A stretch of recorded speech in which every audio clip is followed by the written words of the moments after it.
Ya, un problema técnico, después lo vamos a ver.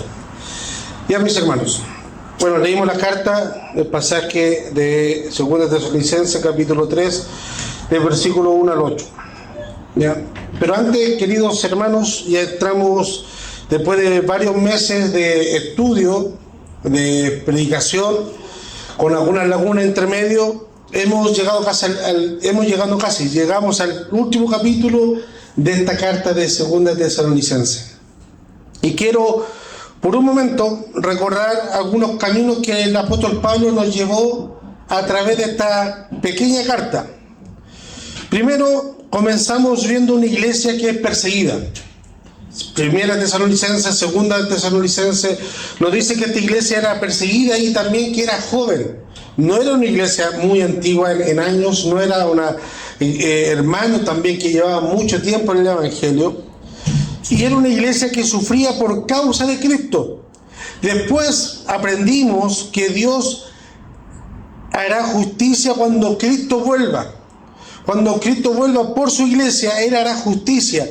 Y más adelante, Pablo nos abrió el velo de la historia futura. Por ejemplo, nos habló en esta pequeña carta, nos habló del hombre de pecado, nos habló del ministerio de la iniquidad que va a ocurrir en los tiempos finales, y el engaño satánico que va a haber en los últimos tiempos, y después nos muestra el triunfo definitivo de nuestro Salvador. Y luego llevó nuestros ojos o nuestra mente hacia la eternidad. Nos recordó Él que nosotros fuimos escogidos por gracia. Fuimos escogidos antes de la fundación del mundo.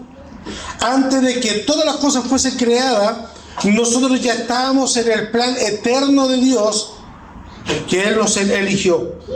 Y también nos dice que fuimos santificados por el Espíritu Santo. Él nos dice, y al final de todo nos dice, así que hermanos, estad firmes. Nos dice hermanos, todas estas cosas van a pasar, pero tengamos calma. Dios nos escogió desde antes de la fundación del mundo. Antes de todas las cosas creadas, nosotros ya estábamos en el plan eterno de Dios. Y consecuencia de eso, nos dice, así que, hermanos, estad firmes. Ahora, terminando esta carta, en el capítulo 3, nosotros vemos o esperaríamos que Pablo terminara siguiendo la lógica de lo cual nos ha ido hablando, de las cosas futuras. Que nos hablara nuevamente del regreso de Cristo. Pero Pablo hace algo totalmente sorprendente. Empieza a hablar de otra cosa. Empieza a hablar del trabajo. Florencia, por favor. Hola Miguel, que se siente, por favor. Empieza a hablar del trabajo. Empieza a hablar de la obediencia. Empieza a hablar de la disciplina y de vivir ordenadamente. O sea, hace un alto Pablo cuando nos está hablando de las cosas futuras. Y yo me esperaría que al cerrar la carta, al cerrar todo, cerraría toda esta idea de la iglesia, de las cosas futuras, de la escatología. Pero Pablo vuelve a hacer algo totalmente distinto y vuelve al presente. Y vuelve a hablarnos cosas celestiales ni eternales. Nos vuelve a hablar cosas totalmente carnales y temporales. Ahora, ¿por qué Pablo hace esto? Porque Pablo entiende algo que muchas veces a nosotros se nos olvida. Y muchas veces olvidamos esto. La verdadera escatología o verdadero pensamiento de las cosas futuras no produce en nosotros, o no debería producir, creyentes escapistas. ¿Qué quiere decir eso? Que solamente quieren que el Señor regrese. ¿Para qué? Para escapar de su realidad. Para escapar de sus responsabilidades. Para escapar de la tarea y la misión que tiene que hacer este individuo aquí en la tierra. Entonces, muchas veces, muchos hermanos esperan la venida del Señor no por anhelo, sino para escapar de su realidad. Y cuando los hermanos pasan por realidades totalmente distintas y totalmente angustiantes, Obviamente, si está pasando por una enfermedad crítica, está pasando por un problema familiar crítico, está pasando por una situación económica crítica, pues ya sería ideal que el Señor viniera. Ahí quedaría toda enfermedad, ahí quedaría toda deuda, ahí quedaría todo compromiso laboral, ahí quedaría todo y estaríamos allá arriba saltándole al cordero. Pero el verdadero pensamiento de hablar de la venida del Señor no produce cristianos escapistas. Produce creyentes que son responsables con su realidad. Hay personas que dicen, como Cristo viene pronto, no vale la pena estudiar. Si Cristo ya viene. Como Cristo viene pronto, no vale la pena trabajar. No vale la pena planificar cosas, no vale la pena esforzarse para el mañana, porque Cristo viene. Pero Pablo responde exactamente todo lo contrario a aquellos hermanos que piensan así. Pablo piensa, mientras esperamos al Rey, trabajamos fielmente. Mientras esperamos al Señor, debemos orar más. Mientras esperamos a nuestro amado, debemos servir más, amamos más y evangelizamos más. Ese es el pensamiento y la lógica de Pablo. Porque precisamente sabemos que Cristo viene, la esperanza cristiana nunca se desconecta con la tierra. Aunque somos peregrinos, advenedizos, nuestra tierra, nuestra ciudadanía no es de este mundo, pero nosotros no somos de esta tierra, somos del reino celestial, pero nunca debemos desconectarnos con la realidad terrenal. Y Pablo, antes de seguir mirando hacia el futuro, antes de seguir mirando por la venida de Cristo, nos enseña a vivir en esta tierra. Y esa es la gran enseñanza de este capítulo. Parece que algunos creyentes de la iglesia tesalónica habían interpretado mal la enseñanza de Pablo sobre la segunda venida de Cristo. Según porque Pablo expresa expresiones muy duras. Por ejemplo, el versículo 6 dice: porque os ordenamos, hermanos, en el nombre de nuestro Señor Jesucristo, que os apartéis de todo hermano. No dice del mundo, no dice de no creyente. Dice que apartéis de todo hermano que ya está activando la iglesia. Que apartéis de todo hermano que ande desordenadamente y no según la enseñanza que recibiste de entre nosotros. Esas son expresiones y palabras bien duras. También otra expresión que dice: el que no trabaja, que no coma. Y no está hablando de la gente de afuera, sino que está hablando de los hermanos dentro. Si hay algún hermano que no trabaja porque no quiere trabajar, que no coma. Y termina el versículo 11, al final de la carta dice: porque oímos de entre vosotros que andan desordenadamente, no trabajando en nada, sino entremetiéndose en lo ajeno. A los tales mandamos y exhortamos por nuestro Señor Jesucristo que trabaje sosegadamente, coma su propio pan, y vosotros, hermanos, no os canséis de hacer bien. Si alguno no obedece lo que decimos, por medio de esta carta, a ese señalarlo, o sea, apuntarlo, ese está en desobediencia, y no os juntáis con él para que se avergüence. O sea, en la iglesia de Tesalónica, una iglesia joven, había gente que había entendido mal el concepto de lo que Pablo está hablando de la segunda venida de Cristo. Pensaban, si Cristo puede venir en cualquier momento, la misma lógica, ¿para qué trabajar? Si Cristo viene mañana, ¿cuál es el afán de ir a trabajar mañana? Si Cristo viene, iba a quedar todo ahí. Y así ellos comenzaron a depender, a vivir de otros. Abandonaron sus propias responsabilidades. Y aparte de eso, interrumpían a la vida de la iglesia. ¿Por qué? Porque estaban de vagos. No tenían nada que hacer, por ende, como hay un dicho, el que más ayuda es el que menos estorba. Entonces esto, como no tenía nada que hacer, en vez de ayudar a la iglesia, estaban estorbando.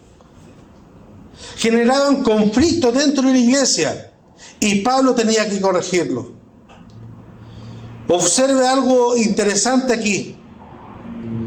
Cuando tenemos problemas doctrinales, cuando tenemos problemas que no tenemos claras las doctrinas, siempre terminan convirtiéndose en un problema práctico. Cuando no entendemos bien alguna enseñanza o alguna doctrina en la teoría, eso se traduce en problema práctico, división dentro de la iglesia, murmuración o algún problema dentro de la iglesia. ¿Por qué? Lo que creemos termina determinando cómo nosotros vivimos. Lo que nosotros realmente creemos, eso determina cómo vivimos nosotros. Por ende, una mala escatología produce una mala ética. Y eso sigue siendo cierto hasta el día de hoy, mis hermanos. Muchos cristianos hablan del cielo, pero viven irresponsablemente aquí en la tierra.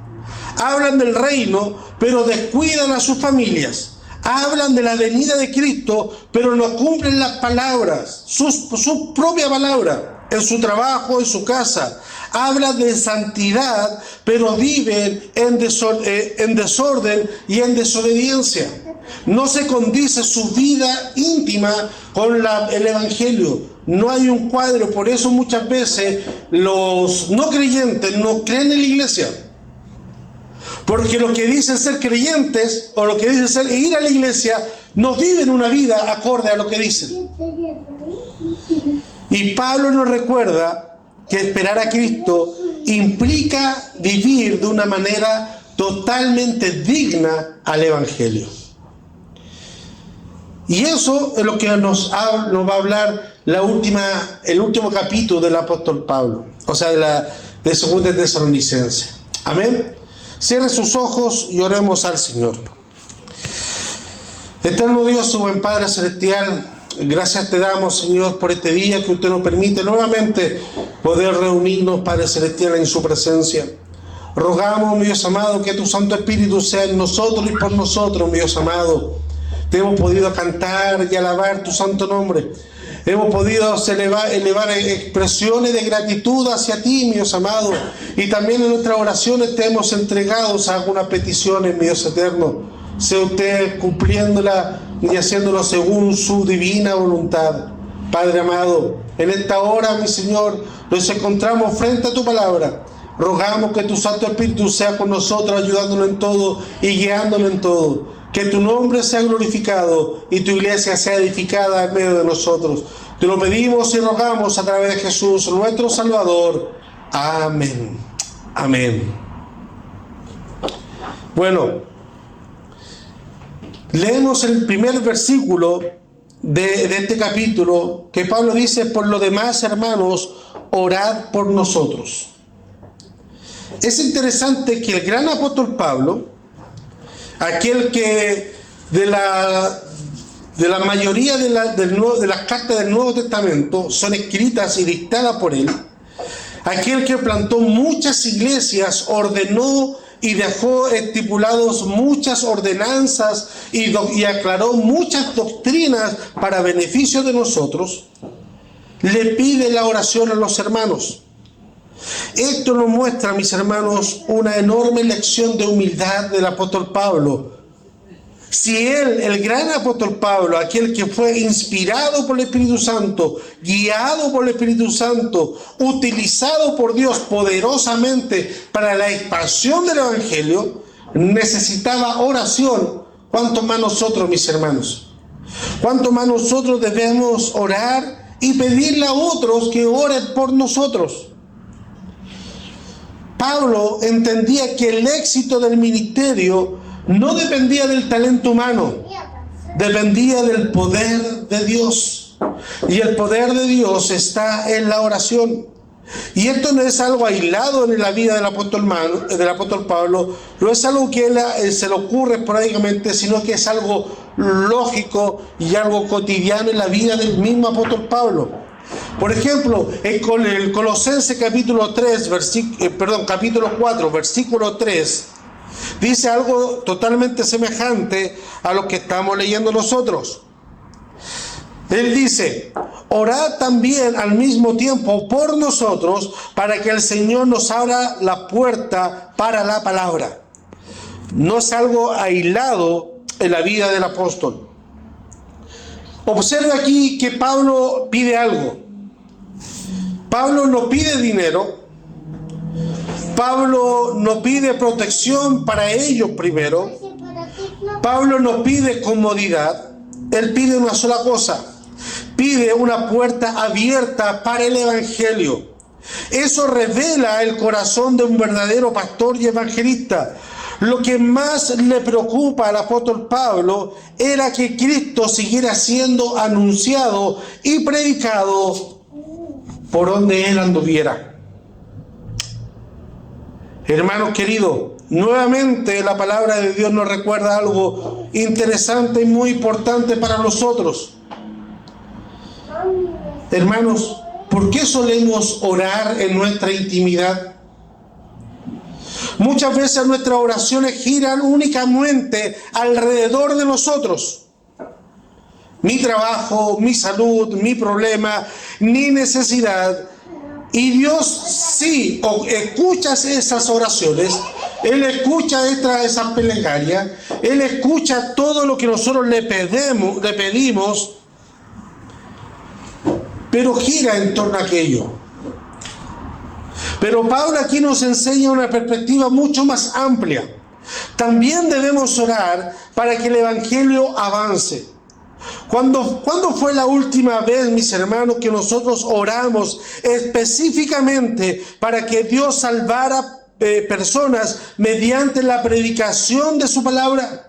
¿Cuándo fue, que sea en una reunión en la iglesia o sea en nuestra oración íntima, personal, que nuestro afán, nuestro fervor fuera que Dios salvara a las personas mediante la predicación de su palabra?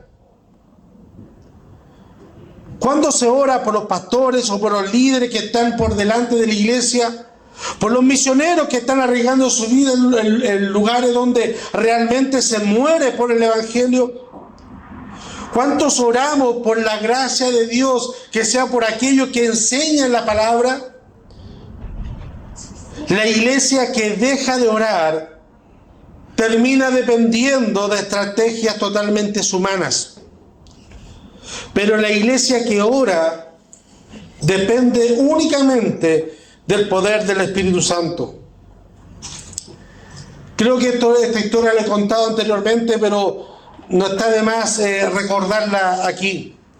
Charles Spurgeon decía que mientras él predicaba en la iglesia Tabernáculo Metropolitano, había un grupo de creyentes reunidos en un salón debajo del púlpito, intercediendo, orando durante todo el sermón. Ellos no cantaban, ellos no leían devocionales, ellos no estaban sentados, ellos estaban orando mientras el predicador Charles Spurgeon estaba predicando. Cuando alguien le preguntó cuál era el secreto del crecimiento de su ministerio, Spurgeon respondió: allí, apuntando abajo de la sala que estaba del púlpito, dijo: allí está la central eléctrica de esta iglesia, la que la mantiene con vida. Él nos señaló al coro, al gran coro que había. Él nos señaló la gran biblioteca que él tenía. Él nos señaló el púlpito arriba. Él señaló el púlpito, pero abajo, a la iglesia que estaba orando. Porque debemos entender que el verdadero poder del ministerio no lo hace un hombre, no lo hace el carisma del hombre, no lo hace el vocabulario del hombre, sino que lo hace Dios a través de la iglesia. Pablo continúa diciendo: oren por nosotros. ¿Para qué? Para que la palabra del Señor corra y sea glorificada. Aquí la imagen que debe producirse en nuestra cabeza es una imagen totalmente hermosa. La palabra corre, no hay nada que lo detenga, como un atleta que avanza y salta los obstáculos que él tiene por delante y corre, avanza el evangelio. Pablo no está preocupado por la fama. A él no le interesa la fama, no le interesa el número. Él solamente está preocupado de que la gloria de la palabra sea llevada, que la palabra de Dios sea glorificada por sobre todas las cosas. Como dijo un predicador antiguo: Señor, ayúdame a predicar, y cuando predique, que yo muera, y cuando muera, que yo sea olvidado. Predica, muere y sea olvidado. Ese es el lema que tenía un predicador. Porque lo importante no es el mensajero, es el mensaje. Eso es lo que trasciende. Y qué gran diferencia, mis hermanos, en nuestra época. Hay muchos que quieren que su nombre sea conocido. Y lamentosamente lo podemos ver en Facebook cuando hay publicidad. Gran evento. Y la imagen completa lo ocupan los individuos. No la iglesia, no el Señor, sino el rostro de ellos y los nombres de ellos. Toda la imagen gira alrededor de ellos. Pablo quiere que el nombre de Cristo sea conocido, no que su nombre sea glorificado. Y la iglesia existe para esto, no para construir imperios personales o dinastías que traspasan de generación en generación a sus hijos, donde pastores dejan el mando de su iglesia a sus hijos y así sucesivamente. No es para engrandecer denominaciones o carteles, no es para hacer famoso a un predicador. La iglesia existe para que la palabra del Señor corra entre los corazones de los hombres y solamente Dios, a través de su palabra, sea glorificado. Eso es lo único. Ahora, Pablo en el versículo 2 y en el versículo 3 del capítulo 3 de 2 Tesalonicenses nos enseña algo y nos recalca algo totalmente fundamental para nosotros. ¿Qué cosa? Dios es fiel. Ahora, entendamos este concepto muy breve. Dios es fiel no porque nosotros seamos fieles. Nosotros podemos ser infiel, pero Dios sigue siendo fiel a nosotros. La fidelidad de Dios no depende si nosotros nos portamos bien o nos portamos mal. No es como cuando nosotros nos decían: mira, si pasas de curso a fin de año, en la Navidad te va a dar tal regalo.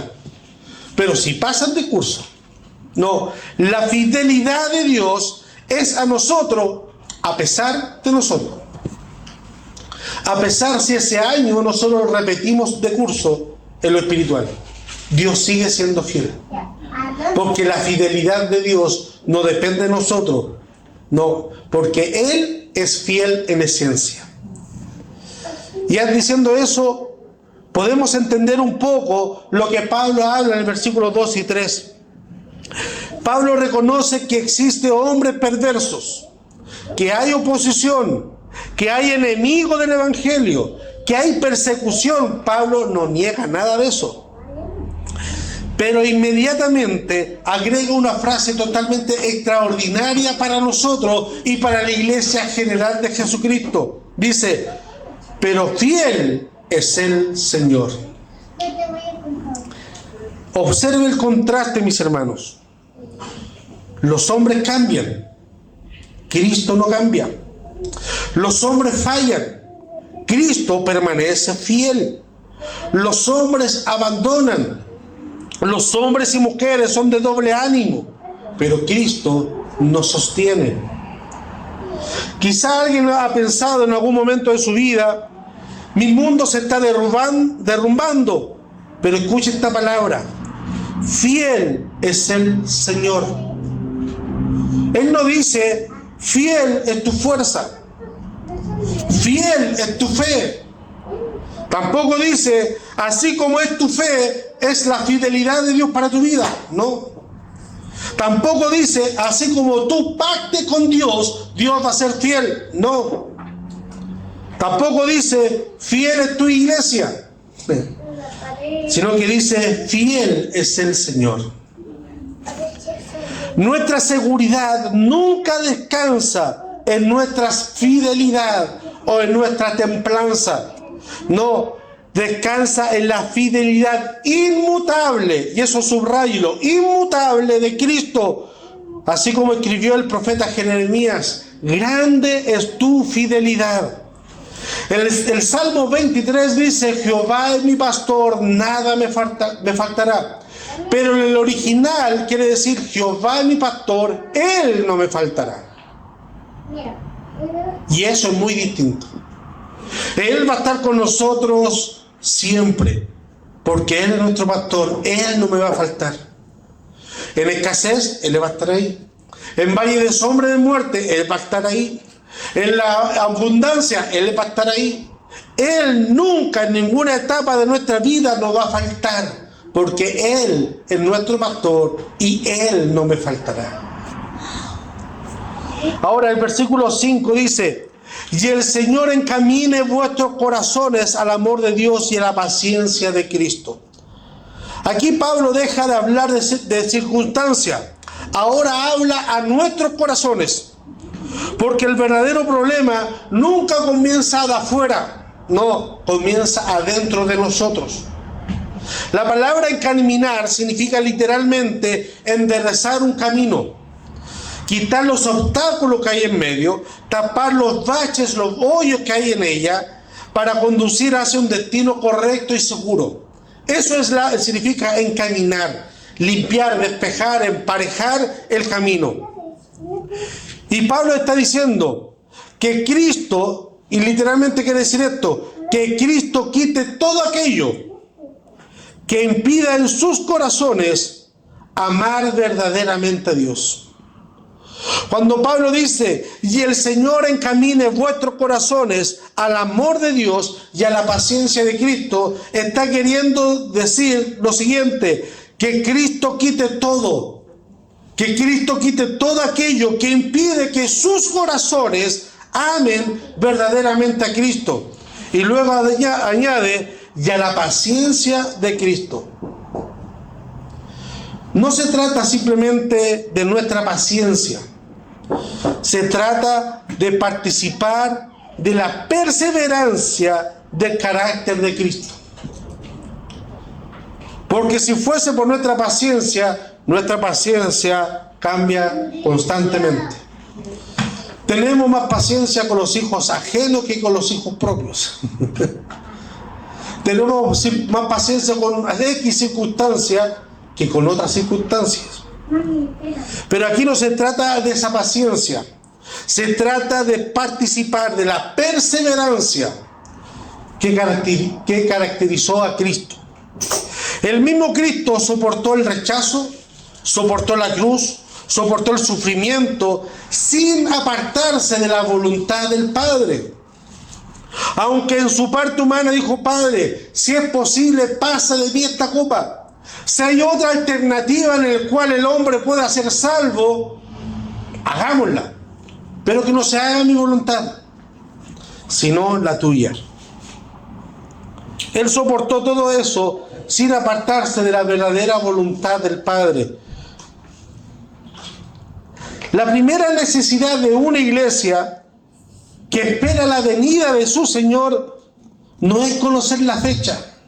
No es hacer más cálculo profético, que la luna roja, el Papa Negro, que el número, que el anticristo, que el otro, que la estrella, que el planeta, que no sé cuánto. No es especular acerca del futuro. Esa no es la tarea de la iglesia.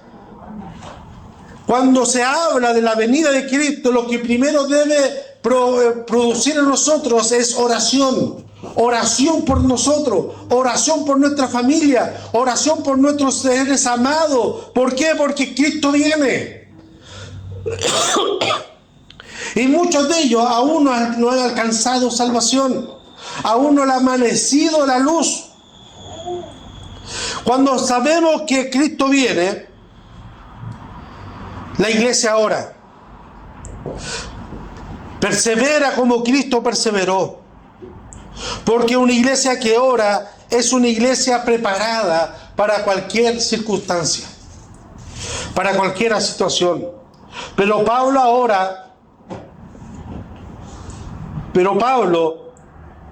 pasa ahora de la vida de la oración a una vida cotidiana.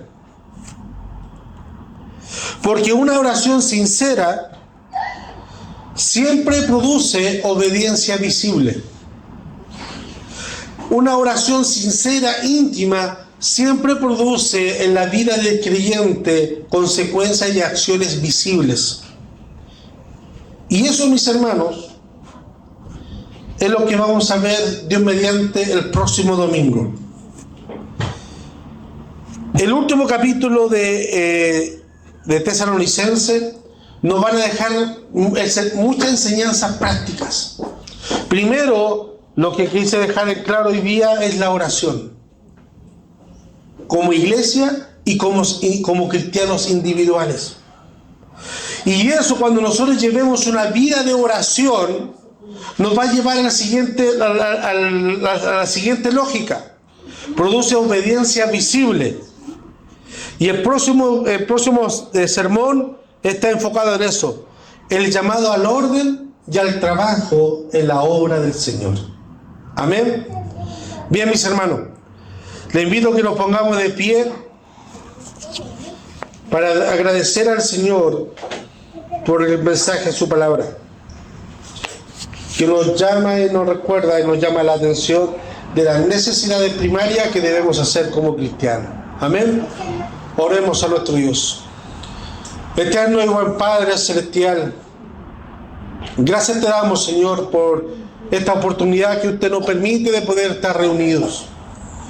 Gracias, Señor, por la enseñanza de la vida de los primeros hermanos de Tesalonicenses, mi Señor.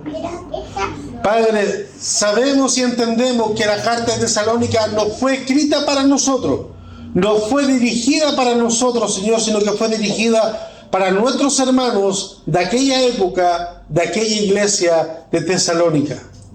Pero esta carta nos sirve a nosotros también, Señor, y es útil para nosotros. Y debemos estudiarla, analizarla y ponerla por práctica. Gracias, Señor, porque nos recuerda y nos enseña que el Evangelio es algo práctico también. Sí, el Evangelio es la salvación de nuestra alma, la buena nueva, la salvación de nuestra vida, Señor. Pero esa vida no se vive de una manera futura lejana, sino que se vive de una manera práctica, Señor, en el día a día cotidiana. Y nos enseña a ser buenos cristianos y buenos ciudadanos. Ayúdanos, Señor, a capacitarnos cada día más. Y que tu venida produzca en nosotros lo que Pablo nos enseña: a seguir orando, a seguir clamando. Y sobre todo, a que tú eres fiel, Señor. Gracias te damos, Señor, por todo y en todo, a través de Jesús, nuestro Salvador. Amén y amén.